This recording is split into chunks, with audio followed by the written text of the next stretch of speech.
Hello, everyone. I am Matt Williamson. That was a pretty miserable loss. It's a bad loss. And full disclosure, the game ended about 3 seconds ago, I think. And it wasn't the best day for me personally to have a early game overseas and do a quadruple header with, of course, a weather delay. So I am spent.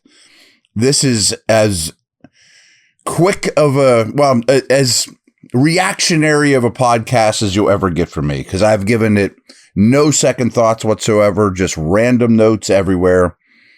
But I think the underlying theme here for me is this is a terrible loss, but this is the second game in a row that we previewed that I thought would be tough to lose. You know, just really digging into the opponent and their many weaknesses. I thought in Indy, and especially this one at home, prime time, with frankly the better roster, considering the state of the Cowboys, would be hard to lose. And they're 0-2 in those two games. And it's worrisome to me. You know, I'm not saying the first three games were a fluke or the season's shot, but there's a lot of problems here, and injuries are part of it. Game management's part of it. So, okay, we're going to start with the halftime stats as we always do. And my big overlying theme at that point was, boy, this was not an impressive half of football at all against a pretty poor team. And please, let's not blame the weather delay or any of that. It's 6-3 at the half.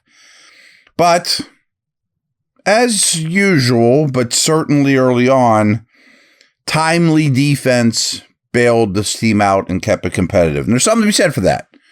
I mean, Watt's 100th sack where he meets Herbig and the ball pops out and saves the day. And the Jackson interception, it was clearly a miscommunication between Dak and Lamb, and they're yelling at each other. And again, I'm talking about at halftime. I mean, Dallas had to be kicking themselves, I wrote.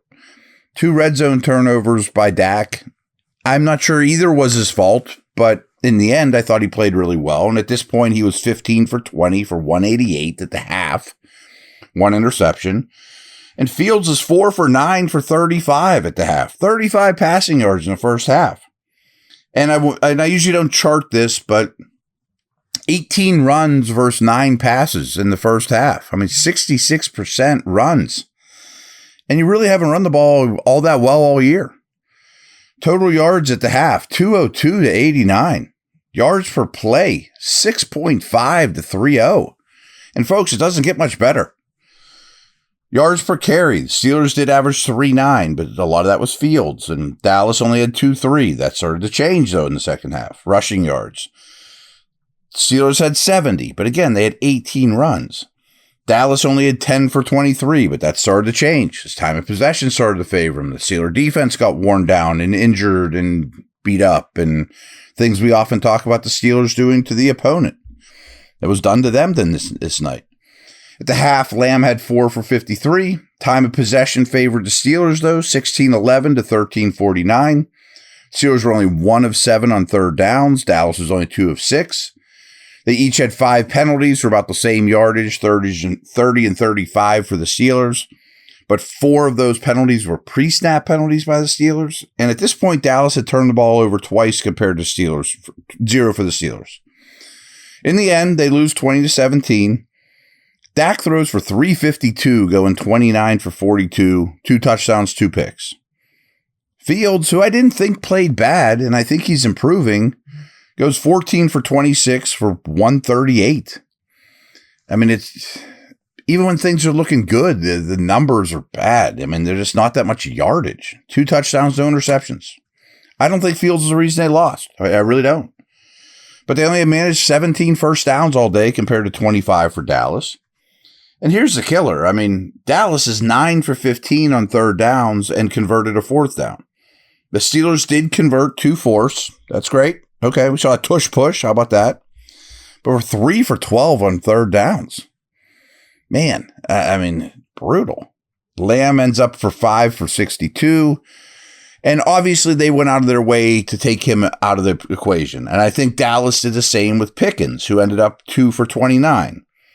But the difference is Tolbert beats you, and then you have Brandon Cooks. I mean, Tolbert's their number 3 receiver, and he's nothing special. But he beats you for 7 for 89 and a touchdown. You know where the touchdown was. And the lack of other receivers really hurt the Steelers yet again. Dowdell started to get a lot better. He ends up with 20 for 87, 2 catches for 27, and 20 for 87, 2 catches for 27. I'm a little delirious here, by the way, and a touchdown. Harris ends up on the day 14 carries for 42 yards. I mean, this is kind of what he's become. And this is maybe the worst damning stat of the whole day. Najee Harris was your leading receiver with 35 yards.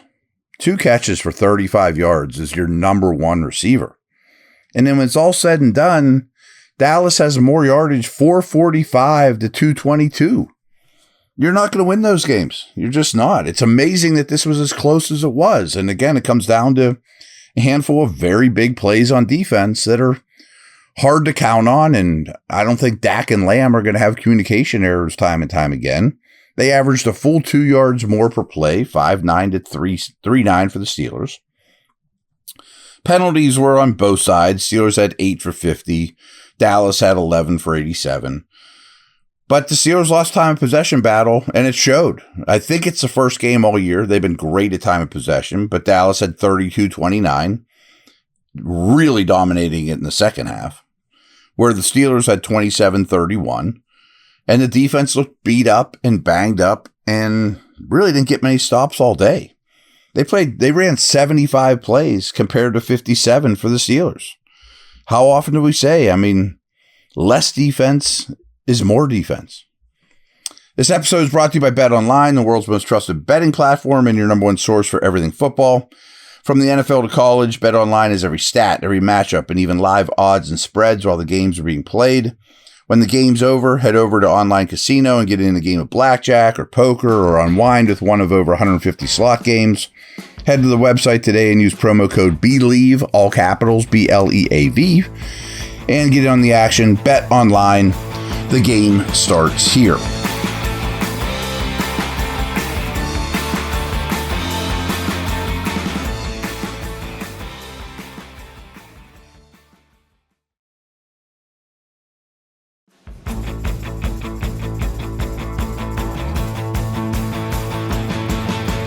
Again, I just have a handful of random notes here. Tomorrow's will be much more detailed, much more buttoned up, and more in-depth. I don't want to hear about the weather or the late start. I didn't think field conditions were a problem at all. If anything, you would think those things would favor the home team and the team that runs the ball better. So I don't want to hear about that. Dallas moved the ball really at will.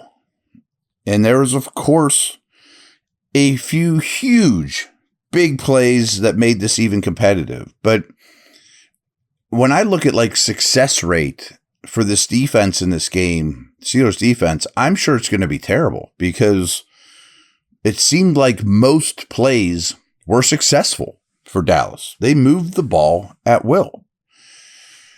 There were 4 lead changes in the second half, and I credit the Steelers for battling and all those things. Effort certainly wasn't a problem. But the formula's rough right now. One thing I really liked, and I mentioned how it was 2-to-1 ratio in the first half of runs versus passes, which is uncommon in today's NFL, to say the least. But their best drive is the TD drive that ended with Hayward, first down pass, completions, stringing them together first down completions. This is something we've been calling for a while. But really, they just didn't have the ball much in the second half to see how much they could do those things. But that was a start. That was what we've been looking for. Now, this really worries me, too, because in a game of attrition like this, they play a 4-man front. And after losing their best, most talented rookie defensive end, remember, Parsons and Lawrence are out of this game, they really had a 7-man defensive line rotation for 4 spots. And again, I can't wait to look at the snap counts on that tomorrow. But you didn't make him pay for it. You're supposed to be big and physical, and we're going to put all these big tight ends on the field, and we have a power back. A 7-man rotation, none of whom is a particularly great player, didn't cost Dallas really anything. Now, the field goal block was amazing, and that would have made it 10-9 at the time. And I give Danny Smith a lot of credit because they block a lot of kicks throughout the course of a year compared to other teams. That's great. And frankly, that was really Dallas's third red zone turnover. I should have mentioned that when we were going over stats. Get a kick blocked in that area of the field is basically a red zone turnover. Najee. Okay, they got him involved with some receiving stuff for the second week in a row. And the fact that he was their leading receiver isn't a negative on him. It's a negative on others, pass catchers, frankly. But man, he just seems like I appreciate his effort. I'm sure he's dealing with a lot of different injuries that we don't even know about. But he gets bottled up behind the line of scrimmage so much and has not a lot of burst. And I don't think he's all that hard to play against anymore. He's kind of looking like just a guy as a ball carrier in particular. And he's not a special receiver. Second game in a row that I thought, man, another receiver would go a long way. This isn't how they're built, but who's the third down back, the Darren Sproles that you get to and, whoa, he's scary. That's a small thing. I don't even care if they have that guy. But a number 2 receiver, when everyone's going to really focus on taking Pickens away, and of course I haven't watched the All-22, you saw what Tolbert did, and Tolbert's dime a dozen. A second wideout, I think, would be extremely helpful. I do think Fields is getting more and more comfortable in the pocket. I think he looks guys off. I think he's got a better and better feel for the game. And a trend coming in that I bet held up tonight was when the ball gets out of his hands in under 2.5 seconds, he's highly efficient. After that, it starts to be a little more of a crapshoot. Same is true for Dak. He was, when timing and rhythm, I thought Dak was really, really good. Otherwise, he was getting hit. But his veteran tier 2 style quarterbacking, that's a compliment, also started to really show up in this game. He understood how to win in a tough environment. I thought he played really, really well.